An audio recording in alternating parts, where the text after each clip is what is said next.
광역수사대 2계장으로 있는 박창환 경정이라고 합니다. 시간이 10시가 다 되어서 지금부터 고 김광석 부인 유기치사 등 고발 사건의 수사 결과를 발표하도록 하겠습니다.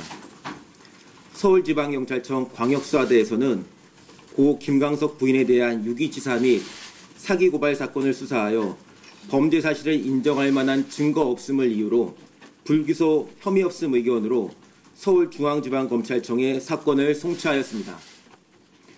고소고발 요지는 미성년자인 딸 서연양을 급성 폐렴에 걸리도록 하고 적절한 치료 없이 방치하여 2007년 12월 23일 사망에 이르게 하고 지적재산권 확인 소송에서 사망한 딸이 살아있는 것처럼 기망하여 2008년 10월 20일 유리한 조정 결정을 합의로 취득하였다는 것입니다. 수사 진행 경과를 말씀드리도록 하겠습니다. 2017년 9월 21일 서울중앙지방검찰청에 유기치사 및 사기 혐의로 고발장이 접수됐고 9월 23일 서울지방경찰청 광역수사대로 사건이 이첩되어 수사에 착수하였습니다. 피의자 및 사망 전 진료의사, 119 구급대원, 학부모, 이웃 등 참고인 47명을 조사하고 서연양에 대한 병원 진료 기록, 보험 내역, 피의자의 카드 사용 내역, 서연양의 일기장, 서연양의 휴대폰, 관련 민사소송 기록 일체를 분석하는 등 종합적으로 수사를 진행하였습니다. 다음은 유기치사 수사 결과입니다. 서연양은 지적장애 2급으로 가붓기 증후군이라는 선천적 질환을 앓고 있었으나 타인과 의사소통에 장애가 없었고 서연양과 대면한 경험이 있는 참고인들은 피해자가 지적장애를 인식할 수 없을 정도로 의사표현이 뚜렷하다고 진술하였습니다. 휴대폰 통화, 휴대폰 문자 내역에서도 서연양이 친구, 지인들과 활발하게 의사소통을 하였음을 확인하였으며 피의자는 서연양의 유전질환 검사와 치료를 위해서 지속적으로 국내외 유수병원에서 진단을 받아왔고 생활기록부 등 학교 기록과 교사, 학교 친구와 학부모 진술, 일기장, 휴대폰 문자 등으로 보아 피의자가 평소 서연양을 방치한 정황은 발견되지 않았습니다. 서연양은 2007년 12월 14일부터 12월 18일까지 기말고사에 응시하였고 12월 18일, 12월 20일, 12월 21일 세 차례에 걸쳐 학교 인근 병원에서 단순 감기로 진단을 받아 치료를 받은 바 있습니다. 또한 전문의 소견에 의하면 일반 가정에서 감기와 폐렴 증상의 구별이 어려워 피의자가 급성 폐렴을 예측할 수는 없었던 것으로 보입니다. 다음은 서연양이 사망 시점에 대해서 말씀드리도록 하겠습니다. 2007년 12월 23일 05시 14분 119 신고가 접수되었습니다. 05시 35분에 119가 도착했고 05시 41분경 아주대병원으로 구급차가 출발을 하였습니다.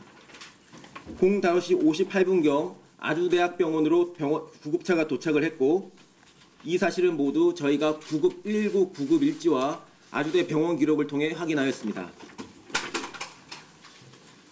피의자는 119 구급차 도착 전 계속하여 인공호흡 등 응급조치를 하였다고 진술하였으며 구급대원 도착 당시 서연양은 심정지 상태로 병원 후송 중 구급대원이 심폐소생술을 계속 실시하였으나 병원 도착 전 이미 사망한 것으로 판단됩니다. 구급대원이 구급차 안에서 심폐소생술을 계속 실시한 이유와 관련하여 당시 구급대원은 심정지 상태여도 심폐소생술을 실시할 경우 소생하는 경우를 여러 번 보았고 심정지 상태라도 사망 후 증상이 명백하지 않으면 응급 상태로 보아 응급 인공호흡을 실시한다고 진술하였습니다. 부검 결과 사인은 폐질환, 미만성 폐포 손상을 동반한 화농성 폐렴, 이물질 흡입이었고 혈액에서 감기약 성분이 검출되었습니다. 이러한 사항을 종합하여 판단한 결과 피의자가 서연양을 유기했다는 유기에 대한 고의 및 범죄 사실을 인정할 만한 증거를 발견할 수 없어 불기소 혐의 없음 의견으로 결론을 내렸습니다. 다음은 사기 수사 결과에 대해 말씀드리도록 하겠습니다. 2005년부터 고소인 측에서 피의자 서현양을 피고로 하여 저작권 등 지적재산권이 고소인 측에 있다는 지적재산권 확인 소송을 진행해 오던 중 2008년 6월 26일 대법원에서 원고, 고소인 측 전부 패소 판결을 한 후 사건은 서울고등법원으로 환송되었습니다. 2008년 10월 20일 환송된 서울고등법원에서 피의자가 서현양의 사망 사실을 법원, 상대방 당사자에게 알리지 않은 상태에서 원고가 모든 청구를 포기하고 비영리 목적의 김광석 추모 공연 등에서 무상으로 음원을 사용하도록 한다는 취지의 조정 합의가 이루어졌고 이로 인하여 소송은 종결되었고 확정되었습니다. 서현양의 사망을 법원에 고지해야 할 의무가 있었는지에 대해 말씀드리도록 하겠습니다. 소송 도중 당사자가 사망한 경우 소송 절차는 중단되고 상속인은 소송 절차를 수개해야 하는 것이 원칙입니다. 하지만 소송 대리인이 선임되어 있는 경우 예외가 인정되는데 서현양 사망 당시 소송 대리인 변호사가 선임되어 있었으므로 민사소송법 제238조에 따라 소송 절차는 중단되지 않고 그대로 진행될 수 있었습니다. 그리고 대법원 판례 역시 상속인은 소송 절차를 수기할 필요, 즉 의무가 없다는 입장이었습니다. 따라서 피의자가 서현양의 사망을 법원에 고지해야 할 의무는 없었던 것으로 판단됩니다. 다음은 서현양의 사망 사실 고지 여부가 사기죄의 기망행위에 해당되어 판결에 영향을 주었는지 여부를 말씀드리도록 하겠습니다. 재판의 쟁점은 1996년 김수영 고소인의 부친과 피의자 간에 체결한 합의의 효력에 관한 것으로 전체 소송 기록을 검토할 결과 서현양의 생존 여부, 서현양의 생존을 전제로 한 사항이 재판 과정에서 특별히 주장되거나 쟁점이 된 적이 없었습니다. 그리고 서현양 사망 당시 소송 대리인 변호사가 선임되어 소송 절차가 중단될 필요가 없었습니다. 또한 대법원은 법률심으로 상고 이유에 한하여 심리하고 판단하는데 상고 이유서에 서현양의 생존을 전제로 한 상고 이유는 없었습니다. 조정은 고소인 측에서 먼저 비영리 목적의 김광석 추모 공연 등에서 무상으로 음원을 사용하기 위해 법원에 신청하였고 이러한 점이 법원 조정 절차에 반영되어 조정 합의가 이루어졌습니다.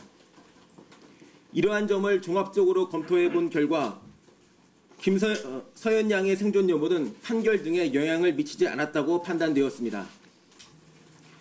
조정 합의 과정에서 적극적으로 서현양이 살아있음을 주장하거나 서현양의 생존이 조정 합의의 전제 조건이 되지 않은 상황에서 피의자가 소극적으로 사망 사실을 숨긴 것이 사기죄의 기망행위로 볼 수 없어 증거 불충분으로 불기소 혐의 없음 의견으로 결론을 내렸습니다. 경찰은 피의자에 대한 유기치사, 사기 혐의에 대해 모두 불기소 혐의 없음 의견으로 검찰에 송치하였습니다.